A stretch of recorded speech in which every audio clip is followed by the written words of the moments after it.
You know, Director Viju, you have a very rich past and experience, and you could choose to do this work anywhere in the world, and we are just so grateful and blessed that you've chosen us to do this work here. Give her one more round of applause. Here.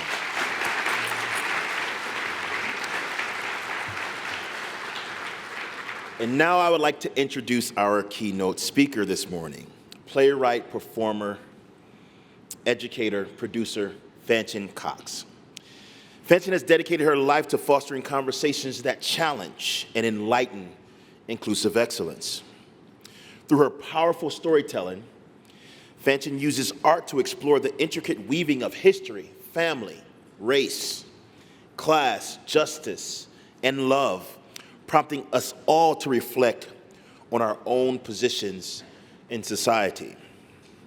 She was formerly the development executive at Matt Damon and Ben Affleck's Pearl Street Films. She continues to lead and inspire as the president of Trujillo Productions, Incorporated.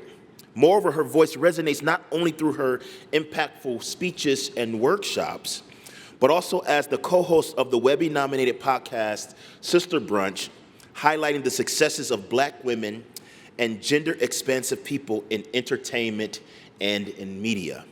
Without further ado, please join me in giving a warm welcome to Fanshen Cox.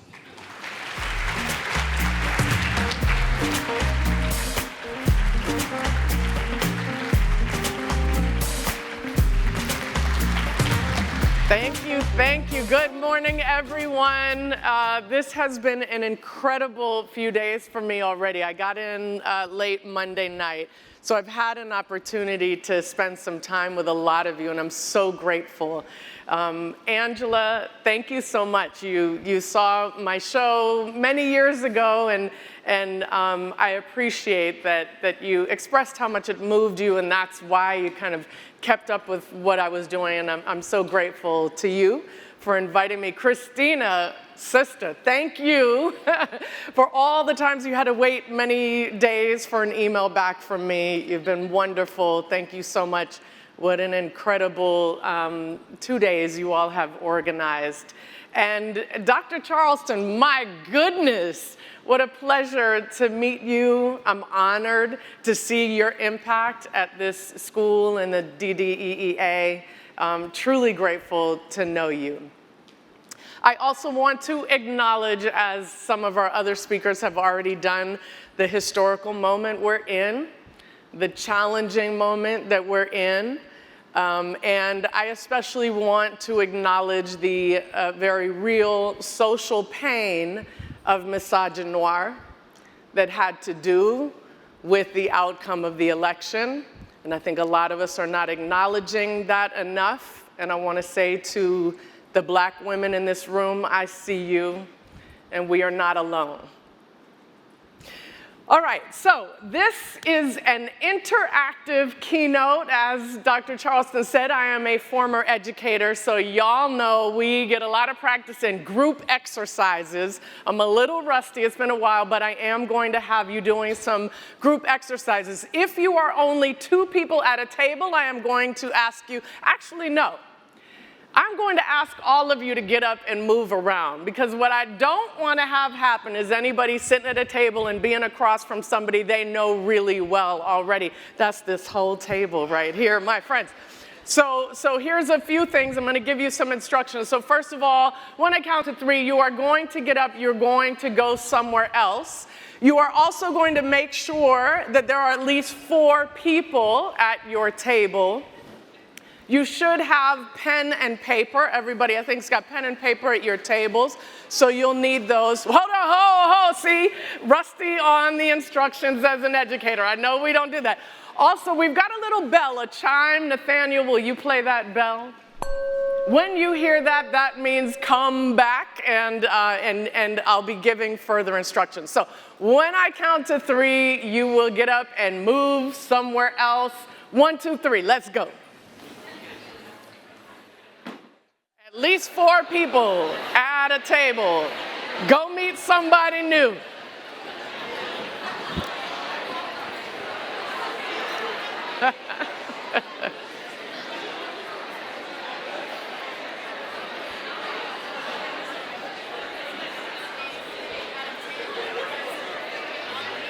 All right, good. Let's get that chime, Nathaniel.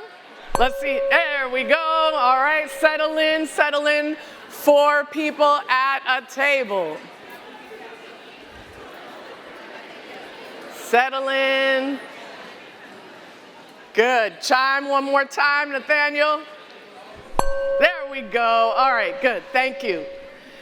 So this is Tell Your Story, Change the World. We're going to be talking about the power of storytelling, and I'm going to lead you in some exercises to think about your own story and the stories of other folks.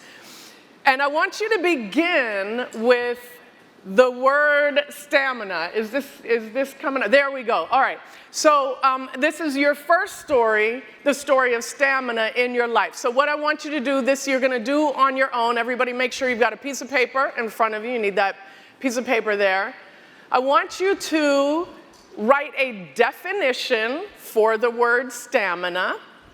And then I would like you to write an example of a time that you know you displayed stamina. You know that this is a time where you had stamina. So I'm going to give you 1 minute on your own. Write out the definition and a time that you displayed stamina. Let's begin. 1 minute.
About 10 seconds left.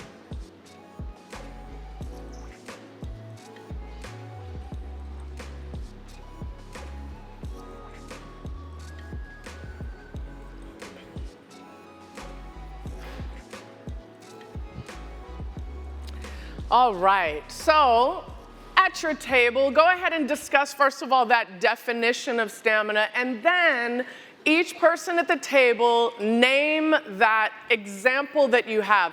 Don't take too long. This is not the storytelling portion. So if it's, I ran a marathon, 3 words, 4 words, that's it. At your table, each person, so decide on a definition together, and then each person go and share an example of stamina. Go ahead and do that.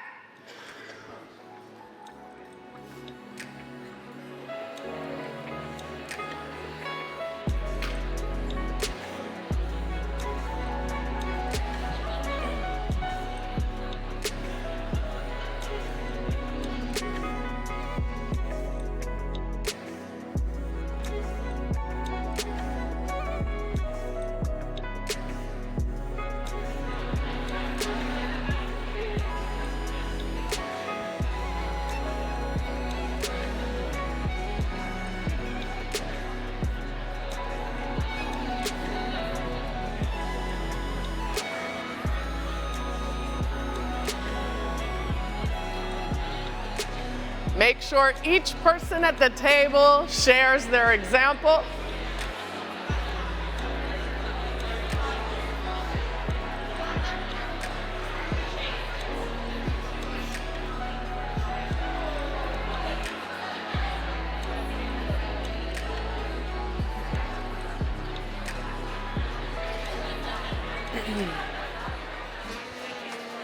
Hey.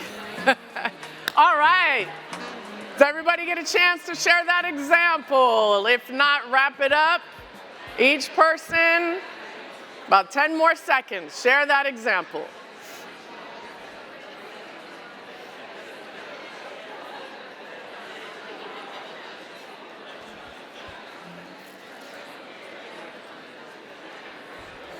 Let me get that chime, Nathaniel.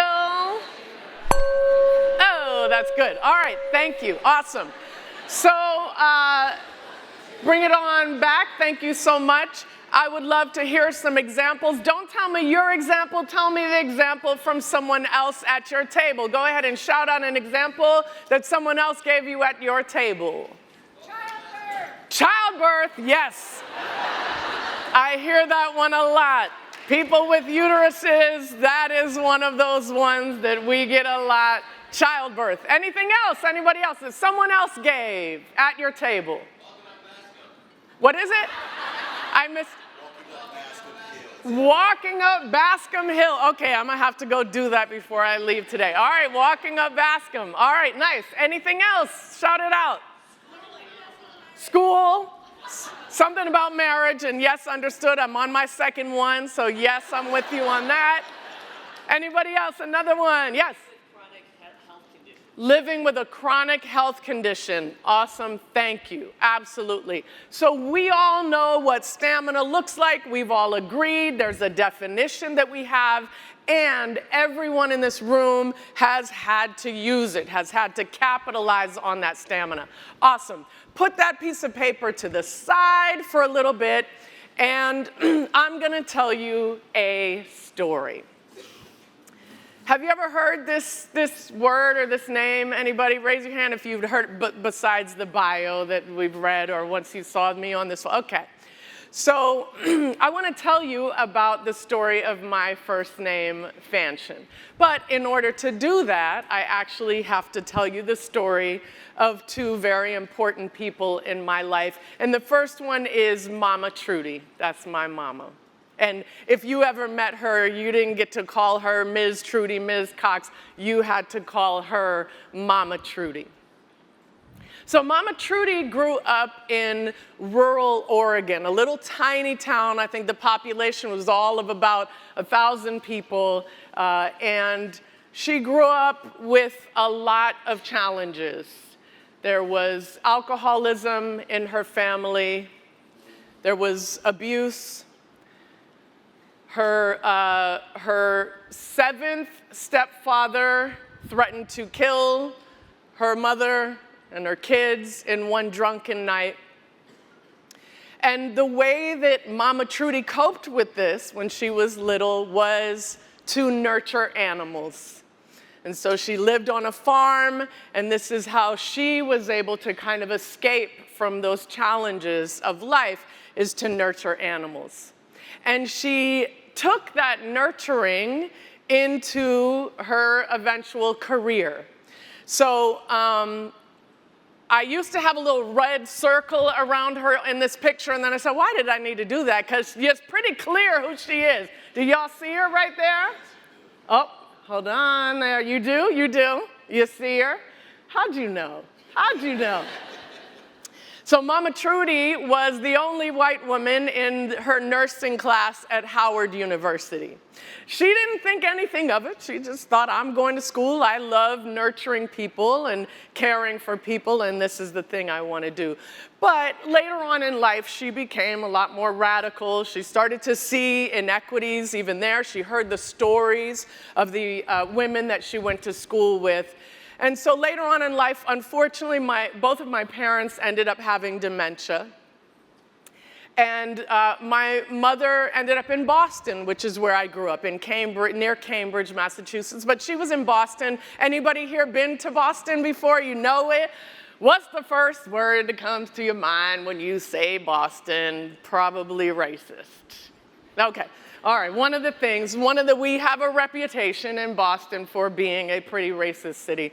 And so my mother, once the dementia started to kick in, she lived in a facility in Boston. And in the first morning in the facility, she walked in, and there was a table of the white residents in one area and a table of the black and brown residents in another area. And the white residents took a look at Mama Trudy and said, Mama Trudy, Trudy, come over here. Come sit with us.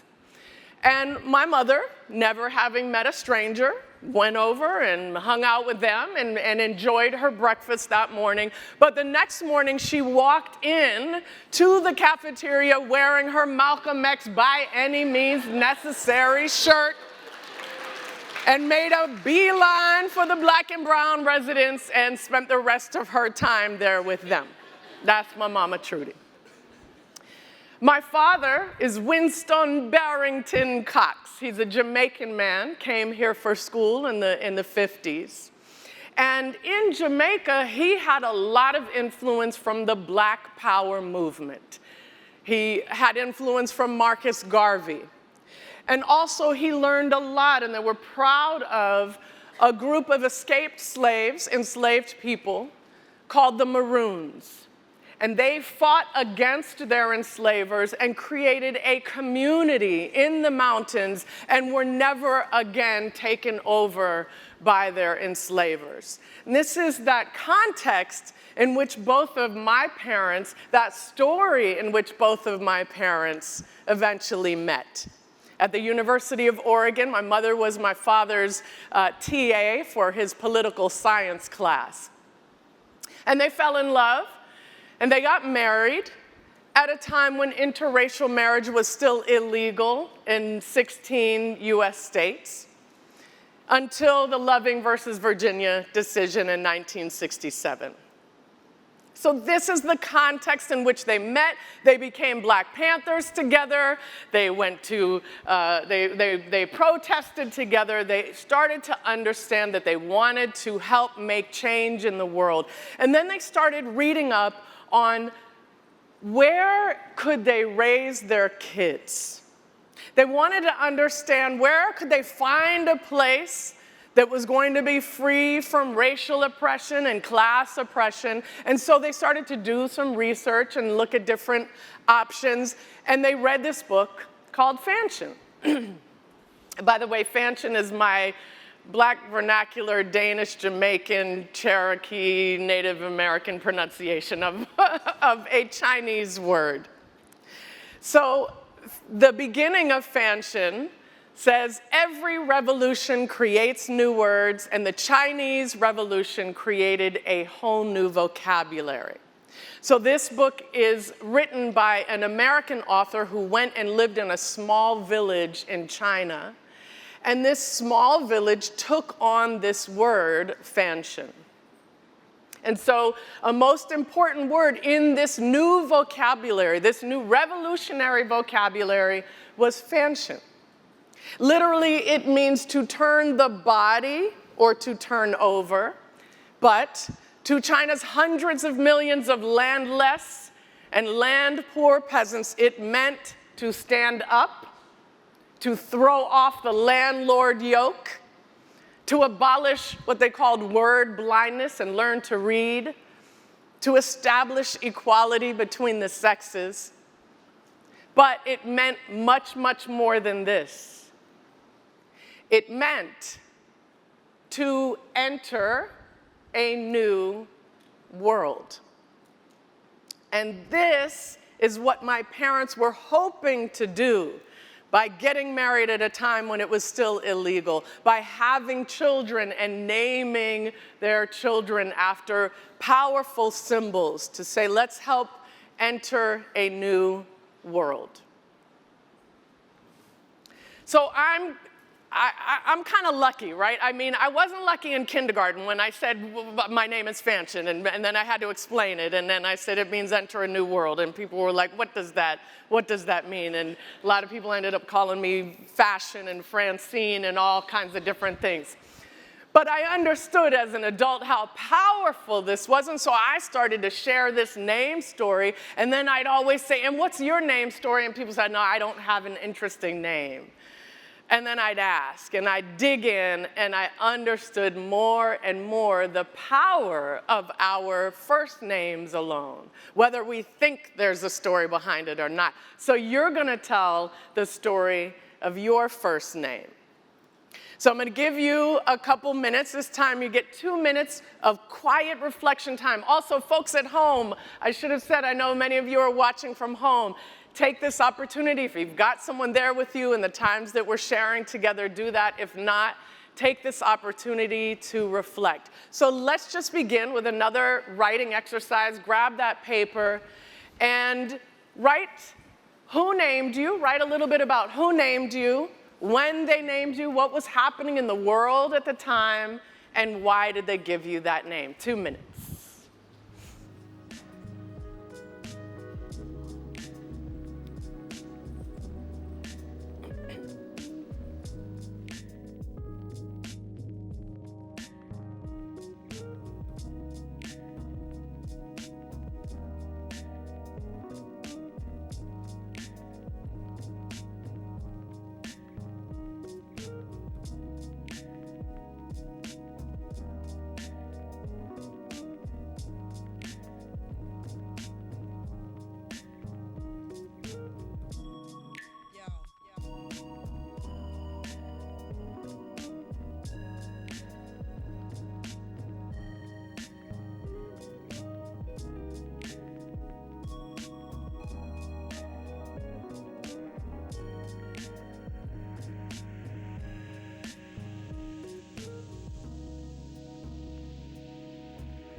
All right, I hear some giggling over here. I cannot wait.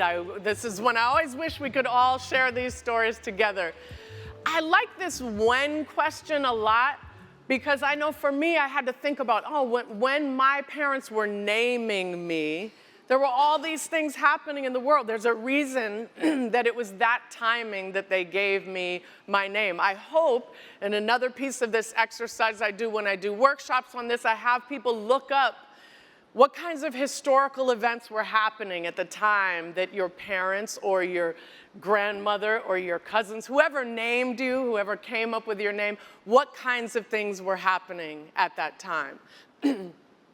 I also want to say that some people have had to change their name. Perhaps it does not connect with their gender identity, and they had to wait until their legal age to change their name. I want to say that there are people who were adopted and do not connect with the name that they were given at birth, and they may have changed their names. So let's go to the next part of this exercise, which is now you know your story, your name story, and now I want to ask you to think about what does your name say to other people? Before they meet you and they only see your name, what do people think is your racial identity, your gender identity, your religious identity, and your class identity? So let's take another couple minutes to reflect and write that. How do people respond before they meet you? What do they presume about you?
All right, I hear excited rumblings. So now is some more time to share.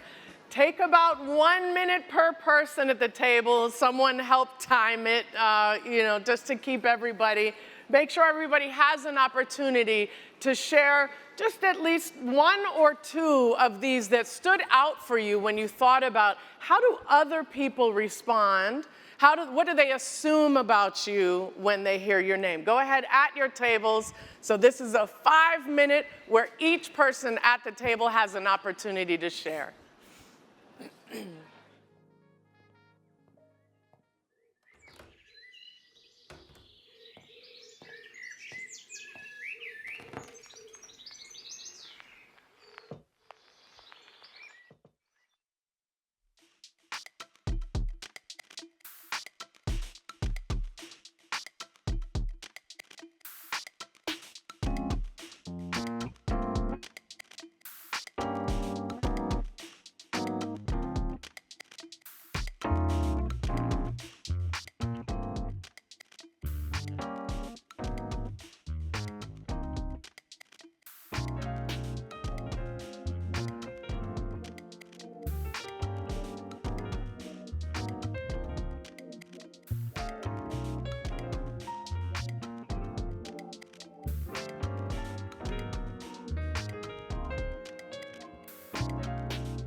Let's take 1 more minute, so make sure everybody at the table has an opportunity. 1 more minute.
All right, chime please, Nathaniel.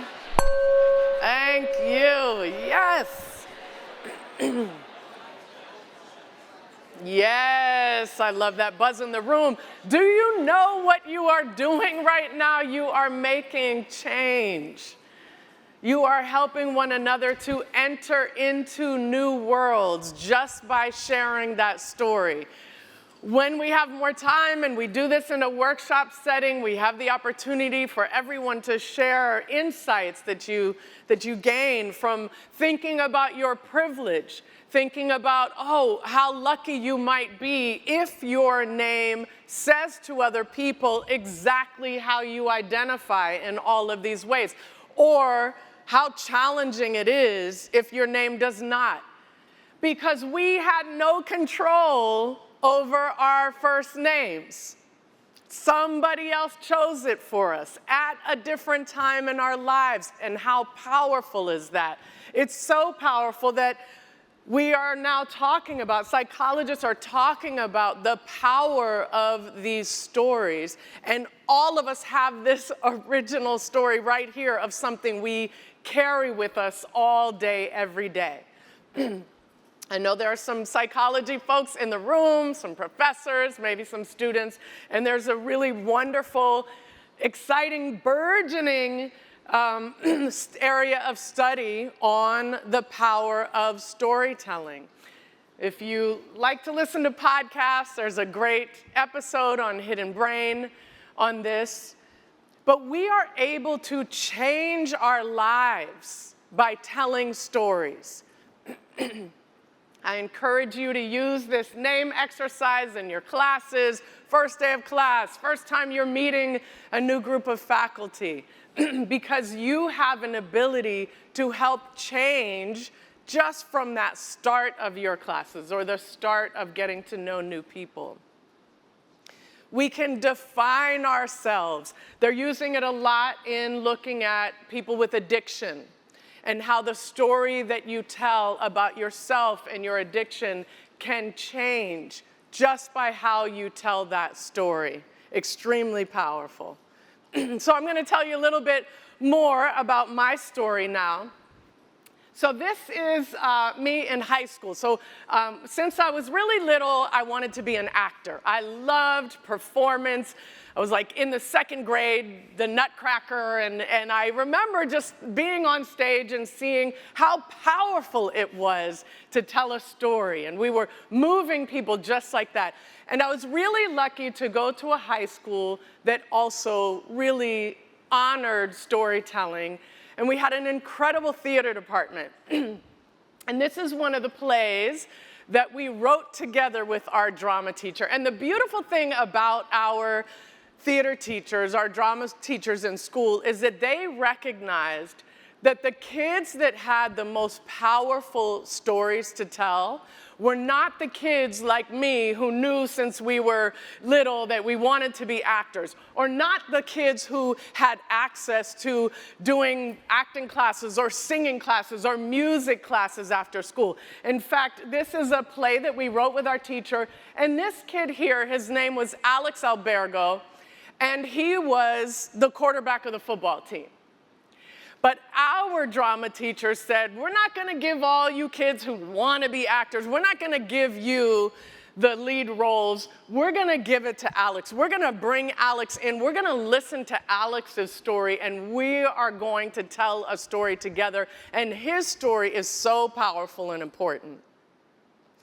Meanwhile, kids like this one, that's a household name at this point. That's somebody whose name most of the people in this room recognize. But look at the role he had in our high school. So that is Matt Damon. And he had that access. He could take classes after school. Our teachers understood that he was not going to be the one to get the lead roles. Not to say his story also wasn't powerful and important, it was. But they understood, just like when we did that name exercise, that those really powerful, impactful stories came from the kids who didn't have the same access. I then decided to go on and keep being powerful and looking at powerful stories and building powerful stories, and I decided to join the football team. So I was, yes, I know. So I was a wide receiver on our high school football team, and this was just because I wanted to tell a new story about myself. I had done the acting story. I wanted to tell a new story. I know there was a lot of bashing about U of M yesterday, but go Blue. I went to undergrad at the University of Michigan, started off as a theater major, felt a little discouraged that they told us that we had to study the classics, and all of those classics were written by the same kinds of people with the very similar perspectives. And so I ended up being a Spanish major at the University of Michigan, and then I wanted to go see the world, and so I joined the Peace Corps. I was a Peace Corps volunteer in the Cape Verdean Islands in West Africa, and all this time I am changing my story. I am redefining myself, and I'm starting to gather the stories of other people. I then went to Teachers College. I did my master's in teaching English to speakers of other languages, and I taught in a high school in the South Bronx. Again, gathering stories, now gathering stories in other languages, gathering stories, redefining myself. I still had that acting bug, and I thought, oh, I enjoyed that amazing feeling of performing. And so some of my students actually in the high school in the South Bronx where I was teaching said, we love you, you tell us we can be anything we want to be, but you're not doing that. What if you model that for us? And I said, okay, I'm going to go for it, and I went to Hollywood. Decided to be a film and television actor. And it was frustrating. It was frustrating because a lot of people in Hollywood are limited. They're limited in their understanding of stories, of a wide range of stories. And so eventually I went back to school and I did my MFA in acting and performance at Cal State LA. This is not UCLA. I heard a lot of references to UCLA. This is not USC. This is California State University, Los Angeles, the cheapest MFA in the country, which meant that the people that I was telling stories with were like Alex Albergo. One of my favorite stats from Cal State LA is they always make it on the lists of diverse colleges, right? The top 10 diverse colleges, they're always up there, but they always get a little dinged because they don't have enough white students. Like, yes, that's where I want to go to school. At Cal State LA, my master's thesis was a show called One Drop of Love. And in this show, I wanted to explore what it meant for me to have a different racial identity than both of my parents. What it meant for our family to all have these different racial identities. And so I thought, okay, I'm gonna talk about being mixed in the United States and what that means. And as I started to do research for the show, this is where I started to see that connection between my own personal story and the systems in place that determine there's only so much I can decide about how I identify racially or my gender. I am influenced deeply by systems, by other stories. Just like in that first exercise, you began by looking at the story of your name, the origin story, how it was given to you. And it would be wonderful sometimes if we could just stop there and say, well, this is how I identify.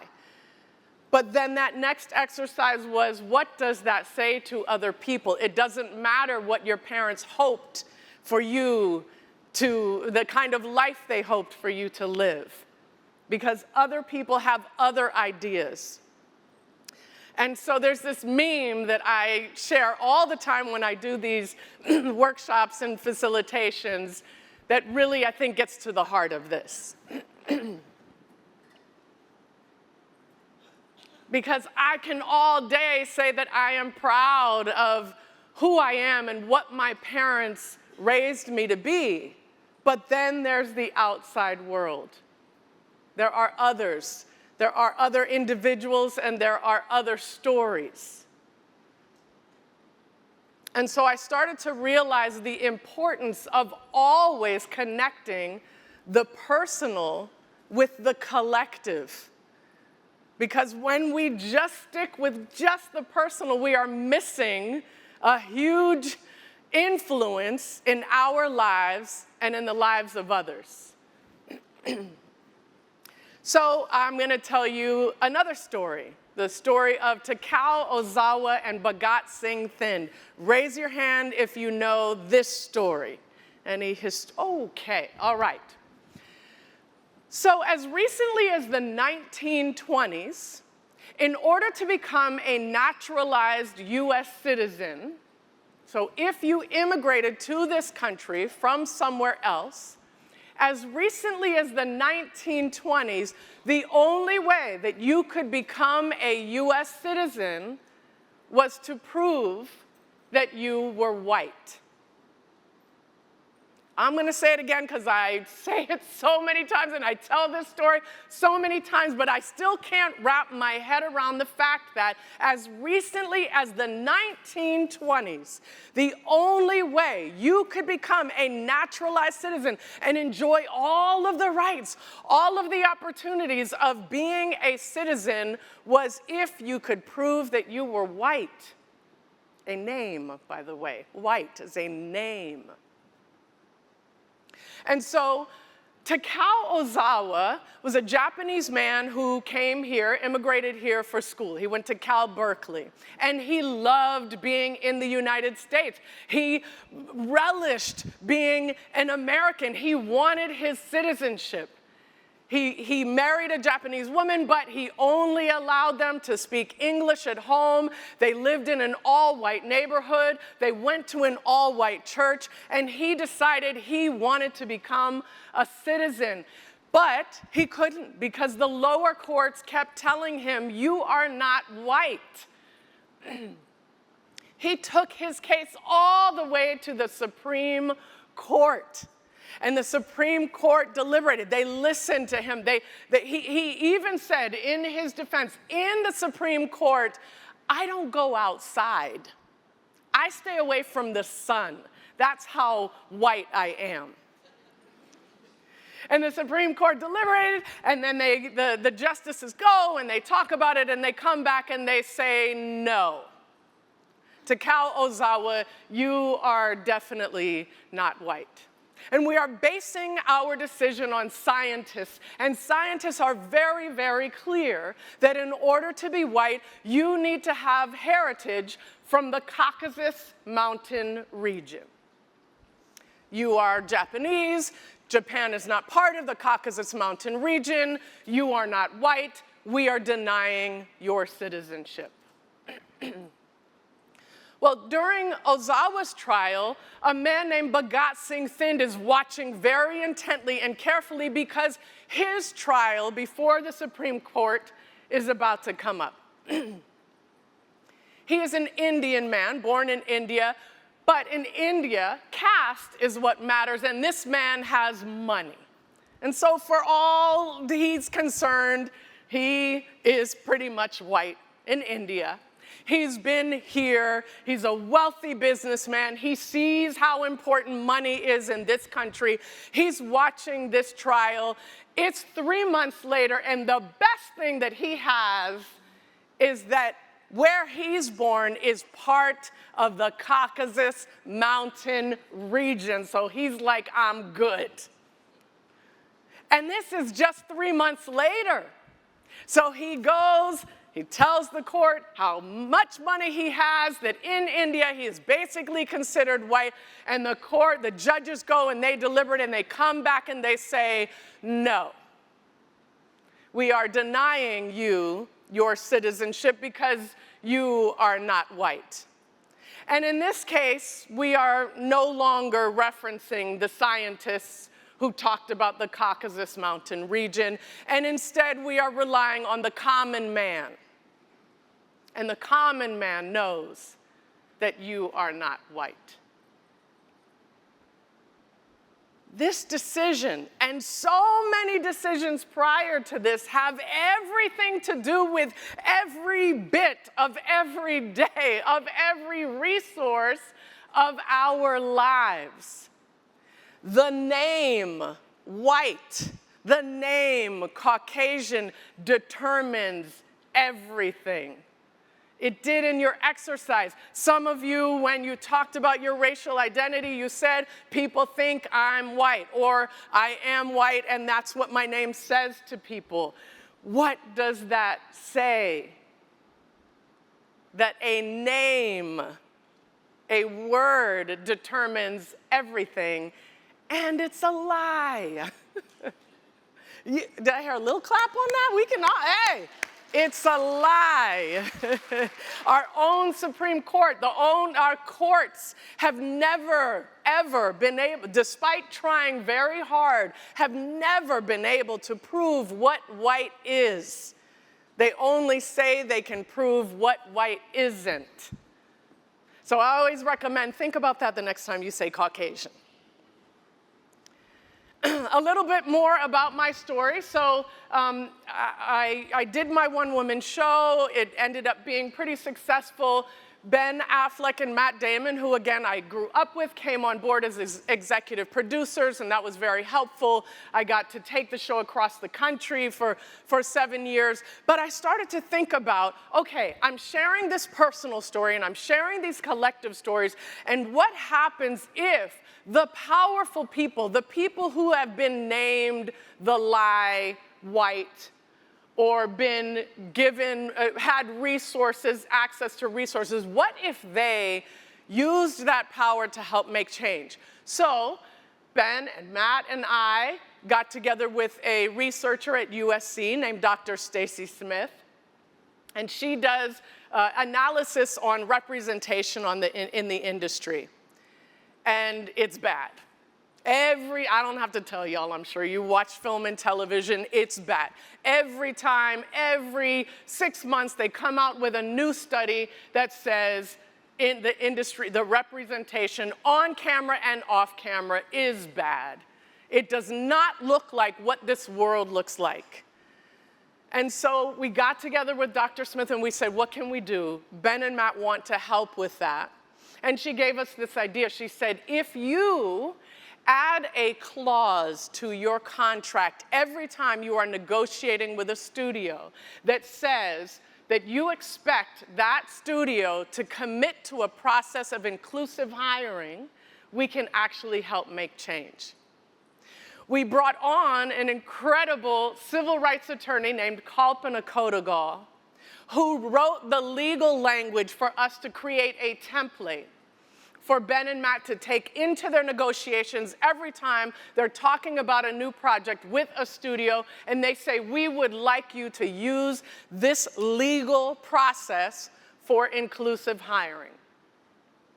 We kept that kind of internal in Hollywood. We talked to agents, we talked to attorneys, and then in the 2018 Academy Awards ceremony, Frances McDormand won that year for Best Actress, and when she's delivering her speech, she says, I'll leave you with 2 words tonight, inclusion writer, and that's the thing we wrote. It was amazing, and now we had this new level of power in Hollywood. What can we do with this? And as we are all experiencing right now, there was still a whole lot of pushback. There was, this is illegal, it's quotas. It's not. This is reverse discrimination. It's not. We see from the data, we know what we can do. This is something you can do. Michael B. Jordan signed on to it. A lot of well-known folks signed on to use this inclusion writer after that. It was amazing, but it was still a personal story. It was still just individuals with a lot of power going in and saying, this is important to me, would you please do this?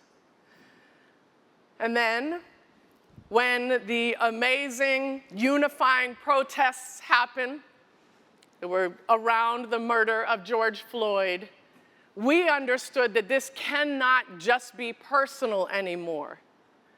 What if systems, what if our collective story actually helps to make this change? And so at that time, I was incredibly fortunate to get together a new group of colleagues who then took on the inclusion writer at their own companies. So this was no longer just individuals, A-listers asking for this. The company themselves adopted the inclusion writer, adopted this process. And it is still being used. This is AMC Networks uses it. A company called Endeavor Content, 5th Season uses it. And more studios are adopting it now. As Dr. Thank you. And by the way, it is open source. Please take a look at it. It does not have to be only for entertainment. It is for any hiring process. If you are looking at your hiring process, this is something you can use. I also saw very clearly how there was one particular story in Hollywood. Part of the pushback we kept getting was, you're making us hire people that don't exist.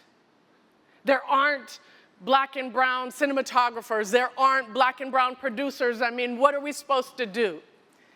But I was in spaces where I was with those people all the time.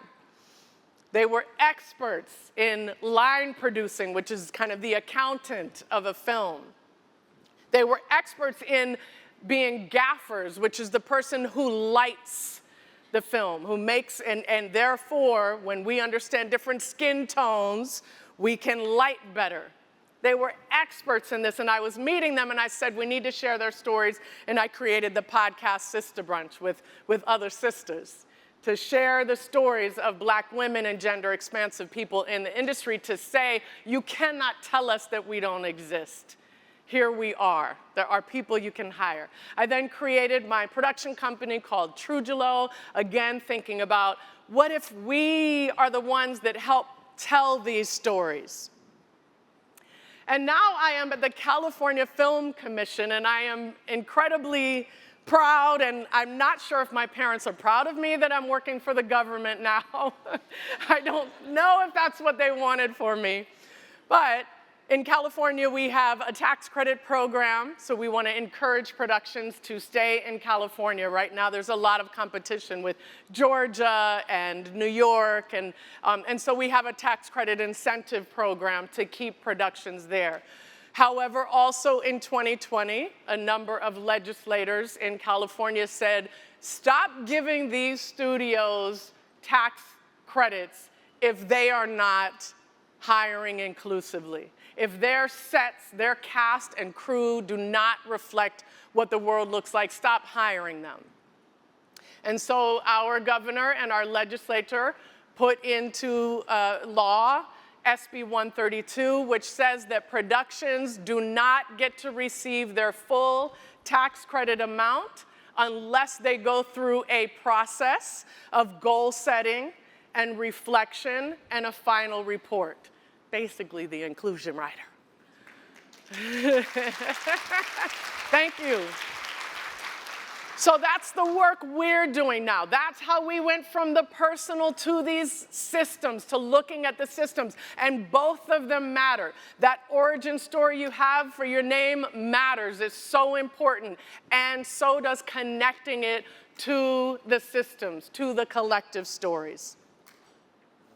And I kept thinking, and I love that Steve yesterday in his keynote talked about how when we repeat something over and over, it creates a pattern, and a pattern is a story. And I was like, yes, he's doing my work for me. He's planting seeds for tomorrow.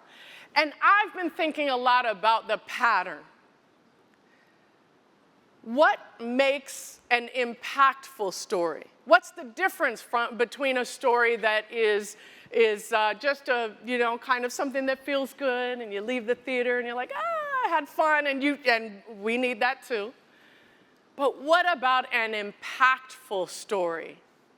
And the pattern that I started to see was that you've got to start with truth. And that when you tell that full truth, then you know how to pursue justice. When you are not speaking that full truth and you try to make things happen and change, those pursuits of justice are limited. It's like the Takao Ozawa and Bhagat Singh Thind stories, right? That they are pursuing justice for their individual selves to become citizens of the United States, but nobody's told the truth yet that whiteness is a lie. And then, whenever I talk about this, it's truth and it's justice, and people say, okay, well, oh, you've got that love word. What about the love? Let's start with the love. If you are not speaking truth, and you are not using that truth to pursue justice, you don't love. You don't have to say, I love you. You don't have to give us a hug. You don't have to say, we're all human beings. We want to see that you are speaking truth. And that once you've said it out loud, once we've said out loud that whiteness is a lie, what are we doing to root that out of our belief systems? That's justice. And love is already there. By those actions, love is already there. You don't have to do any more, but I like hugs too. I don't know if y'all noticed, but I've been hugging the whole time I'm here. I like those too. But that love is these two actions. And when you tell your story, if you want that story to have an impact, use this as a checklist for yourself. Are you speaking truth? It's limited. We will continue to learn more and uncover more as much as we start to uncover one, we find another one. There's more and more, but are you speaking the full truth? Are you giving everyone the opportunity to speak that truth? I have to take the opportunity to please ask everyone to at least consider an analysis of misogynoir when you are thinking about what happened with the election. That's just the truth. And then what are you doing to pursue justice around that? So some folks that I lean into when I'm thinking about, okay, am I speaking the truth? Dr. Kimberly Crenshaw, I think everybody raise your hand if you know intersectionality. Yes, clap for her. What an amazing gift we have. So when I'm thinking about truth-telling, I'm thinking about, okay, well, so I'm thinking about blackness, and I'm thinking about black womanhood, and I'm thinking about mixed identity, but am I also thinking about LGBTQ folks? Especially because that's not how I identify. So am I thinking about the people who identify the same way I do in these ways, but also have these other identities?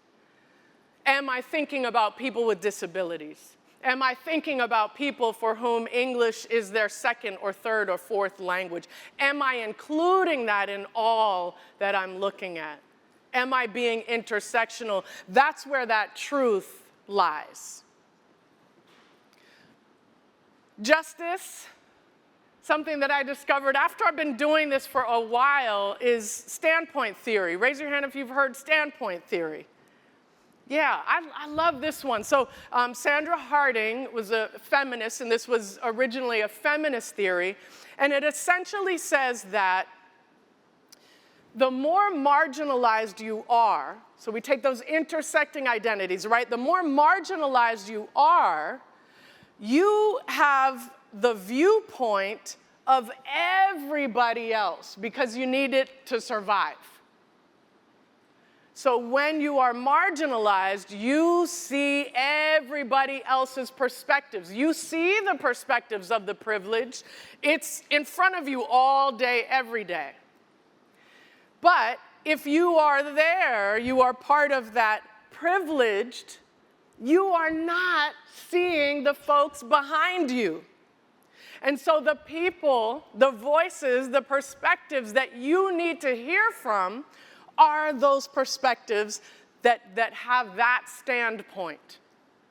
Now, I will say I recognize the irony of the word standpoint with this meme, but I love this meme. I think it's so powerful. Snowy day, and this is not in Los Angeles. Clearly, we don't experience snow. I've been there for 20 years now. Oh, gosh, and so I will read to you what it says. I'm so sorry. This is not accessible. So it's a snowy day, and there's a lot of kids waiting to get inside of the school, to start the school day.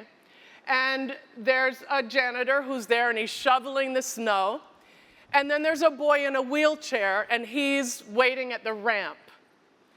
But the janitor is shoveling the snow on the stairs. And the boy in the wheelchair says, "Excuse me, could you please shovel the ramp?" And the janitor says, yes, but I'm really busy. I'm shoveling the stairs so that all these kids can get in. And the boy in the wheelchair says, "But if you shovel the ramp, we can all get in. Make more ramps." And standpoint theory, this is the person to listen to. When we're talking about accessibility, we need to listen to the people who most experience the world that was not built for them. That's what I love about standpoint theory. And then finally, this sister with some courage, something that I think about and tap into when I think about love, is Loretta J. Ross, Black woman, understandably angry and hurt and feeling a lot of social pain, especially right now. And she, like many of us, can and does take opportunities to talk about racism, to talk about misogynoir. But she also talks about what if instead of calling out, we call in. And again, that don't mean hugs. It doesn't mean, oh, we're all human beings, we all love each other. That's not what we mean. But the 92% of us who voted and before that did so much work on organizing and raising funds, we are also not alone. And if anything, it showed us that we can't do this work alone. And so she takes a look at things like cancel culture, at calling out. And by the way, I do call out. I mean, I'm not perfect. I call Ben and Matt out all the time. I kind of did it here, right? Putting his picture up when he was a little pipsqueak. So I am somebody who continues to utilize that. But what if we do get to a place, especially in a room like this, where everybody's making mistakes and everybody's navigating some hard stuff? What does it look like? We talked about lean in, same thing, calling in. Not all the time, not all the time, but what if we do that? I think that's what love looks like if it is coupled with truth and justice in that call-in. It's hard, y'all. This is really hard work. Can we just all say, this shit is hard? We signed up for some hard stuff. So what do we do when it starts to get really, really hard? We cry, absolutely. Take time. Do all the things that you do for self-care, whatever that is.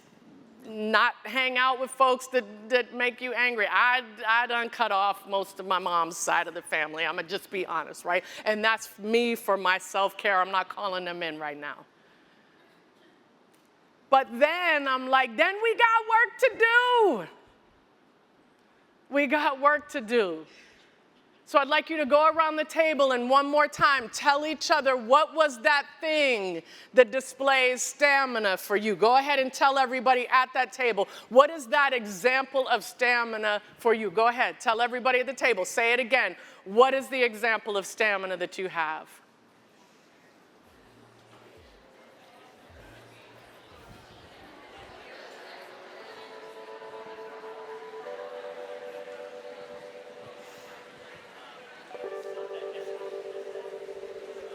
quick example.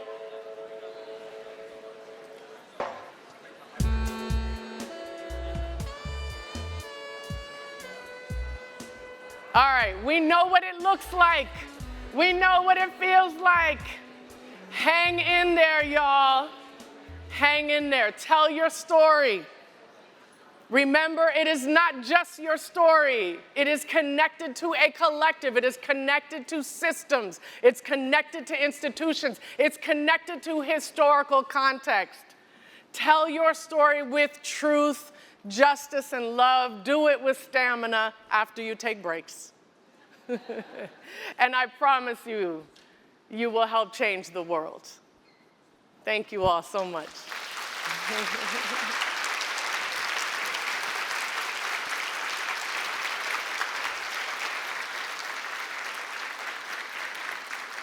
I think we have a Q&A. Do we have a Q&A? Yes? No? Yes.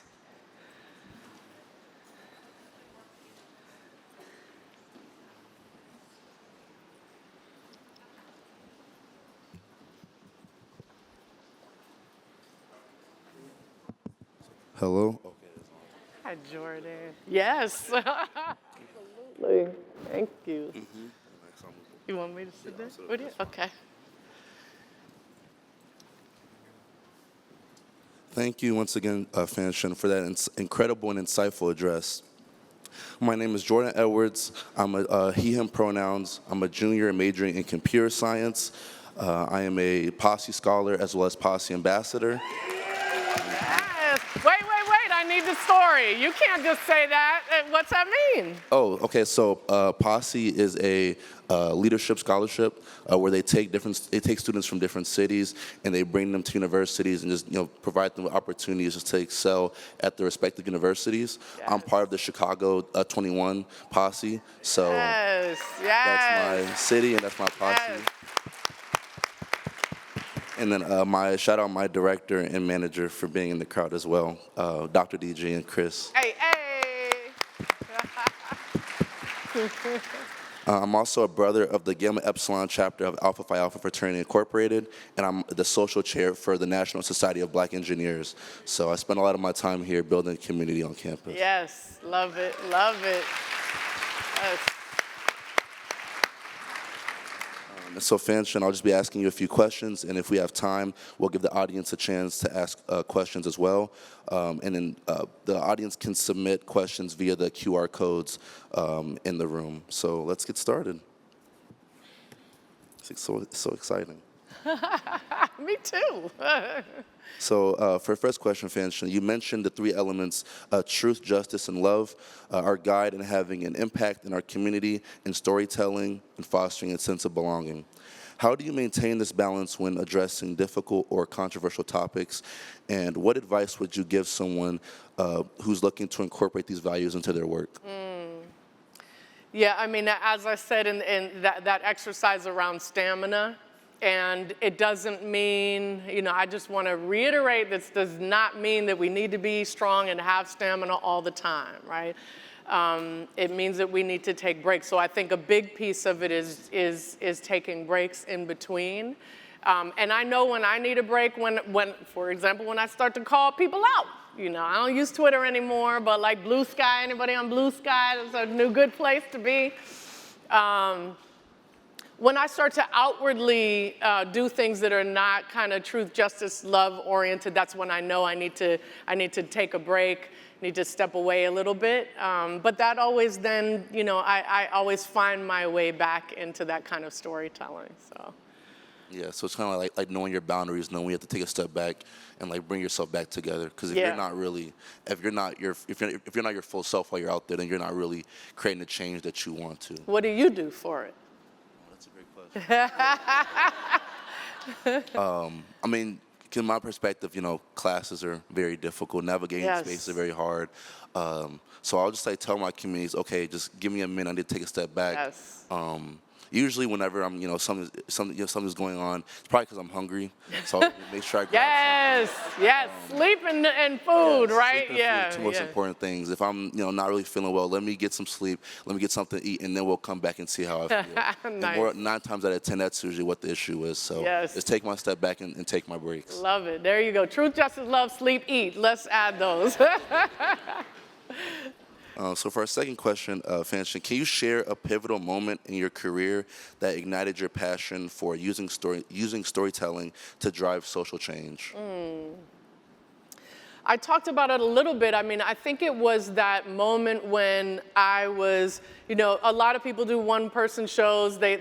Some people dub it navel gazing, right? That it's narcissistic. It's kind of like, oh, woe is me. It's so hard. And it was so important. I was very fortunate to have an incredible professor, Dr. Kelly Madison, who taught a race, justice, and the media class. She was the one who really pushed me to think outside of family, and then what would it mean if I was connecting that personal story. So one of the things, originally One Drop was going to be just me taking the audience on the story of my family's relationship with race, and it eventually became the very first scene of the play. I tell the audience that we're in 1790, which was the first year of the US Census, and that I was a census worker, and I am going to go around and tell the audience what racial category they fit into at that time, which was free white male, free white female, and slave. And it was taking that historical context that was true for everybody in the room. Everybody was counted on the census by somebody else, by the way, until 1970. Somebody else looked at you and determined what your race was and wrote that down. And so it was connecting that, the historical context, the collective story, the systems to my personal story. That made a huge difference. Thank you, Jordan.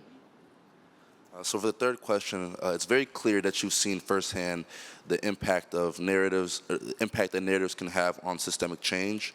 Can you share an experience where you've seen the power of your art make an impact in systemic or community change? Ooh, my goodness. My art itself, I think it truly is. I'll say Angela. Truly, that. After doing the show, and by the way, the show is not just about kind of race and racial identity. It's about class, it's about gender, it's about the intersections of all of those, and people would stay frequently afterwards and share their stories, and then folks would reach out after many years, and me thinking I've moved on to other things, and I don't know how much of an impact that had, and then when people share what it meant to them. So thank you, Angela, I have to say, for sharing what it meant to you. Is the show on YouTube? Can I tune on YouTube? We did a filmed version of the show, so when I put my actor hat on, I'm like, oh God, it's such a bad performance, because that's what you do after many years of not seeing it, and you look back at it. But we do, it's out for educational distribution from a company called Good Docs, and yes, I'll certainly get you, send you a link to watch it. Because I've just been hearing a lot about this. I need to tune in for myself. Oh, It sounds thank amazing. you. For our fourth question, as a co-author of The Inclusion Rider, what changes have you observed in the entertainment industry since its introduction? Not enough. But what I see, it's what everyone in this room knows is just how long this process takes. But that it doesn't happen unless we are feeling urgent and immediate about it, right? That like all of us who are doing this work understand that we're just not going to see major change right away, but we have to push like it's urgent. So I have seen, for example, I think especially folks in positions of power in Hollywood understanding and acknowledging what they can do. I would love to see more. unfortunately, I mean, I just wrapped up a kind of a review of studies for the California Film Commission, and honestly, the numbers don't change much. There's one University of California, San Diego, UCSD. They specifically look at women in the industry, on camera and off camera, and they've been doing it since 1998. So this is really kind of the longest study we have of representation in the industry. And you know, the numbers have gone from 0 since '98. Some of the numbers of roles in the industry have gone from 0 to about 7-8%. Couple 19% or so. Producers in particular, writers, directors are starting to get there. So we're seeing change as a result of so many people's work, but it's, I'm not always happy with how it's gone. So for question 5, you've traveled throughout the nation performing your one-woman show, One Drop of Love, which explores the complicated realities and perceptions of history, family, race, class, justice, and love. Can you share some memorable reactions or feedback from audiences that have seen your show? Oh, stop. Okay, well, that was similar. We'll skip that one because it was similar to, like I said, when I think the most powerful piece is when people feel invited to share their story. It's the same with doing the name, you know, kind of the name exercise, especially in workshops, is just, it is so powerful for you to just let someone else know that you want to hear their story. It's so powerful. And so I think that is just watching people. I mean, as an actor, you get to read the room, right? You have to kind of watch, how are things going and how are people responding, and seeing the difference between when you start that exercise and you ask people to start off thinking about the origin story and then looking at what it means outside, seeing what happens in the room, all that giggling back there. I don't know if that was part of the exercise when you were doing but there's joy in there. There's joy in telling the story. So that's what I see. I think it was really interesting how, like, starting off the keynote presentation by having us, like, speaking to each other, and then just like hearing other people's perspectives, like where their names come from, and it's even funny because, like, I always ask my mom all the time, like, oh, like, where did my name come from? My name is Jordan, like, well, my name you gotta tell us now. Michael Jordan, like, what's going on? Okay, what was it from? Well, my mom, she said that, like, she's always wanted, like, her child to be named Jordan. She said it was just an amazing name she always wanted. I thought, my dad was like, yeah, like that's fine, like, that's cool. My dad also loves basketball, so I thought maybe, like, Michael Jordan had a play in it. But he always, my nickname is like MJ at home, so he always calls me that. Pretty clear. I'm not as tall as him, but, like, my dad still shows the love nonetheless. And Jordan, what does your name say to other people before they meet you and they see your name? Do they make presumptions about you? That was actually, I really love when you added that part, because, like, that's something that I don't think I've ever really thought about. I'd say, like, so whenever I put down, like, Jordan Edwards, people think, oh, like, you know, that's like, that could be anybody. But then my middle name is also Mackay, which is an ode to Mackay Pfeiffer, my mom's favorite actor. Oh my goodness, yes. So I guess when people see that, they kind of tend to think that I'm more than likely a black male. But, like, I didn't really think too much. I didn't really, like, not much really came to mind when I thought, like, like, you know, perception of class or, like, religion. So that was, like, very insightful just to sit there and think about that. I'll definitely, I don't know, I'll probably go back to my mom and ask her this question again. But give her this context as well, so maybe that'll add something. I love it. So for question 6, what advice would you give to someone who wants to use their craft in storytelling to affect positive change in their own community? Yeah, definitely look into narrative psychology. I'm so excited about it. It's one that, you know, if you tell stories for a living or love stories, to find out that there's science behind what it means. So I'd strongly recommend everybody kind of look into that, understand the power that you have in doing it, and then, yes, that you don't, I mean, as an example, I'm gonna do a little call out because I said, okay, so Ben and Matt are responsible for a lot of the world thinking that Boston is only white. Right? And I'm like, but I mean, yes, it's racist, as I said, it's very segregated still, but there are so many incredible communities of different kinds there are a lot of Haitians, there are a lot of Vietnamese people, there are all these other folks, so I would say, always consider that that story you're telling influences what the world looks like and what kinds of, what access people have to resources, so just really deeply consider how powerful it is every single time you tell a story. What role do you think technology will play in the future of storytelling for social change? Yeah. Oh, yeah, this is a rough period in Hollywood right now because of AI. So it's a lot of reasons. One is that studios, and by that I mean places like Disney, NBC Universal, Warner Brothers, these are kind of these huge conglomerates that then have these networks, and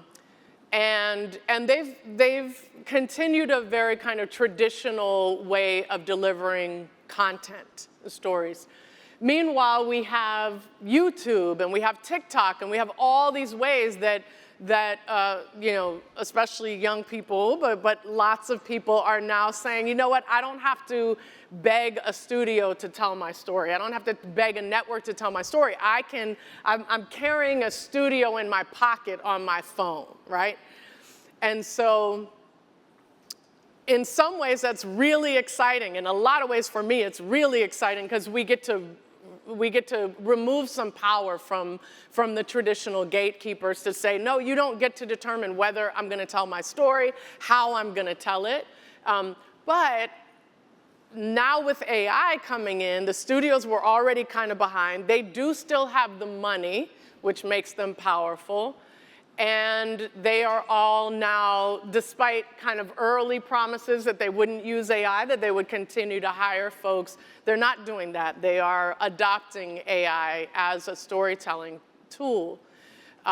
So I don't know what the world of storytelling is going to look like. I just know that what AI can never, the kind of story, my favorite kind of storytelling that AI can never replace is documentary. And so, and this is at the root of all of this, right? This is at the root of you telling your personal stories. You are documenting, right? My name is from a book that is a documentary. And so that, hold on to that. As AI starts, as you go see a movie that was completely generated by AI, remember that that's not going to do it for our impactful stories. The impactful stories are in that documentary storytelling, that what we call nonfiction storytelling. Those are that, and then do it with truth, justice, love. Oh, thank you. Are there any upcoming projects or initiatives that you're particularly excited about that you can share with us? Yeah, definitely. There's a film. So when I was working with Ben and Matt, I was what's called a development executive, and what that means is that you can help create a film or television project from the seedling of the idea. So you could read an article. Someone could tell you a sentence. Someone could share their story with you. And then as a development executive, you take that and you help mold it and shape it into something that then the process is, then you go pitch it. So you go to different places and you pitch that story. One of my favorite stories that I was pitched while I was an executive at Pearl Street was the story of an all-deaf high school track team. So it's the Oregon School for the Deaf high school track team. And in 1986, this track team, ragtag, not a whole lot of resources, they win the state championship in track. And it is this beautiful story. And the beautiful thing is, calling back to standpoint theory, this is a story written, directed, and produced by deaf people. So unlike Coda, which was amazing and won an Academy Award and should have, it was wonderful, but it was directed by a hearing person, and the lead was a hearing person, the daughter who helped her parents navigate her leaving for school. This is a story which is told by the people who live that experience. I'm very proud of it. So that's called Flash Before the Bang. We're about, I think that they've finished up most of production. I think we've got 7 more days of production, and there's post-production. So keep an eye out for that beautiful story. And then what I'm doing at the California Film Commission, I'm so excited that all productions that are filming in California that are getting the tax credits have to sit down with me. And they gonna be hearing a lot of what you just heard. And I am going to be encouraging them to think about the impact of why they choose the story. If you want to and are committed to hiring inclusively, then you gotta tell different stories. You can't keep rehashing and remaking the same stories, which is part of their excuse, right? Oh, well, we're doing this again, and this is what the cast looks like, and so this is, nah, stop telling those stories. Grab the Alex Albergos, the captain of the football team, tell his story. And so, yeah, I'm looking forward to that. Begins July 2025 will be our kind of inaugural opportunity to be in the room with the studio executives that are making the decisions about hiring on those projects. And obviously we want this to be a role model globally for how we can push productions to look different. That's just, I love hearing that. Well, for one, I'll definitely be looking out for the film. It was called The Flash Before the Bang. Flash Before the Bang. So, and it's because when you're deaf, you see, the track athletes are waiting to run, and they see the flash, and they don't hear the bang, right? So it's Flash Before the Bang. It's a beautiful movie. Thank you. Yeah, and so, one, that sounds amazing. I can't wait for that to come out. Definitely be looking forward to that. Jordan. But in addition to that, I just love like when you were talking about the standpoint theory, because like it just, even just looking back like in my life, like a lot of times whenever I've been a part of like making these decisions for groups of people, just making decisions in general, more often than not, the voices that are left out the most are the underrepresented voices and the people who like, whose voices should really be heard the most. Exactly. How are we doing climate change and not having indigenous people in every leadership position? How? Yeah, yes, yes. When I remember after my freshman year, I did an internship at a civil engineering firm, and there was an intern there who was blind, and so they took him up on a project where they would go out to different parts of the sidewalk, and like at the corners was like the slope, right, like the slope, yes. and it's like the how can I say it? Like a small ramp for people in wheelchairs to be able to access. Yeah. He was telling them, he was like, yeah, these kind of suck. Like, these are not really great. Like, I understand that you guys are, trying to, be accessible, but like, it's not gonna make much difference if it's not really working effectively. And so for the whole summer, he worked with the teams that would design those parts of the sidewalk to improve them. And so just seeing that was just amazing, because I never heard of like somebody who was directly being affected by these things being a part and working on them. Exactly. And so whenever I go into a lot of these spaces, I'm looking like, okay, like how are these communities or how are these like institutions really reaching out and helping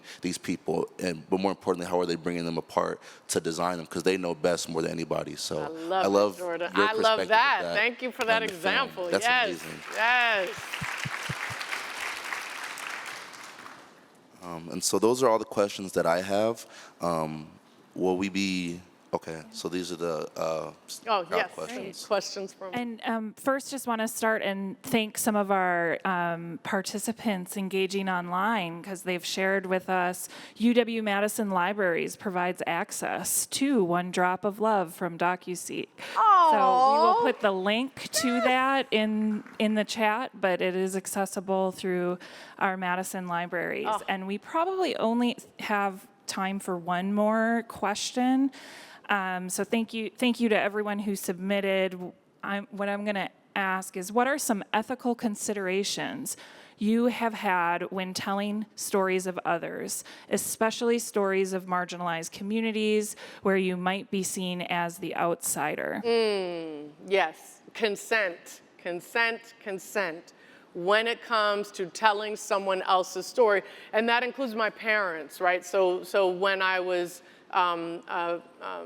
developing One Drop and writing the script for it, I did it through, there's an incredible performer named Anna DeVere Smith who does this kind of storytelling. And what she does is she'll sit with someone and record them, record video, record audio, and then go back and play that through and get the character into her body. It's truly an amazing, she's got some TED Talks that are worth watching. So I went about it that same way, which was to sit with my family members and record them. And then it was my responsibility to take those transcripts, transcribe them, send them back to my family and say, if there's anything here that you do not want to be included. And that was hard because some of it I was like, but people need to hear this, right? Mama Trudy, you know, people need to hear so much about you. But there were things that my family said no. And so consent is deeply important. We don't always have the opportunity.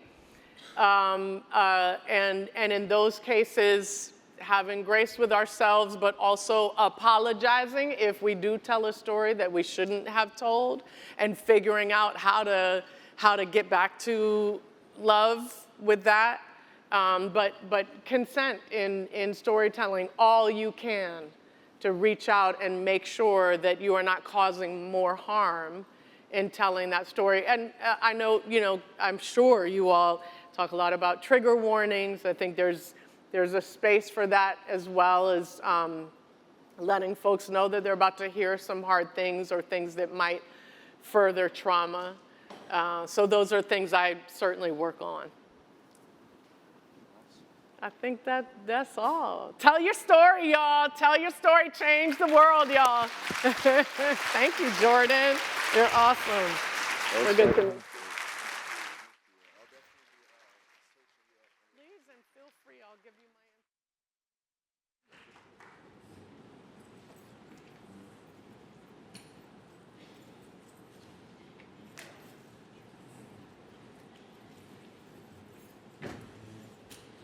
How awesome was that, you all?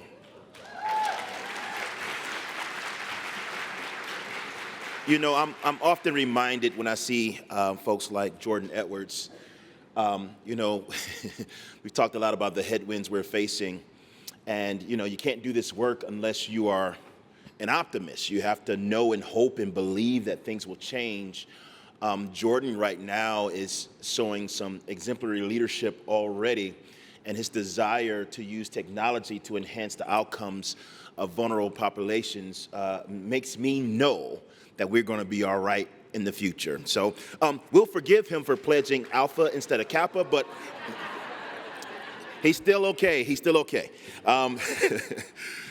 Going from personal to systems, right? From personal to the collective, that we just appreciate the impartation of knowledge and the thought around that the pattern for impactful ideas or impactful stories requires truth, justice, and love. And if we aren't using truth to pursue justice, then we're not loving, right? And that our actions have to accompany the truth that we're telling. So if we want our stories to have impact, as Fanshen said so eloquently, we can use truth, justice, and love as our roadmaps to success. And so this calling in piece is something, too, that we're very, very grateful for. We're really good at calling people out. Like, we don't need practice at that. It comes very, very naturally. It might take a little bit more intentionality to actually call people in. And if we couple that with truth and justice, that is what love looks like. That's so powerful. Thank you so much, fans. Let's give her one more round of applause. I told y'all, did I tell you? I told y'all it was going to be awesome. And so now we'll have a short 15-minute break so you can head to your breakout sessions. The sessions will be on the second and third floor. Again, if you need some help with directions, there will be people with white lanyards that can help direct you to the right place. We have a great lineup of speakers in each breakout, and they're here to share their expertise, answer questions, and engage in some meaningful dialogue and discussions. And so I'll see you back here at noon for lunch.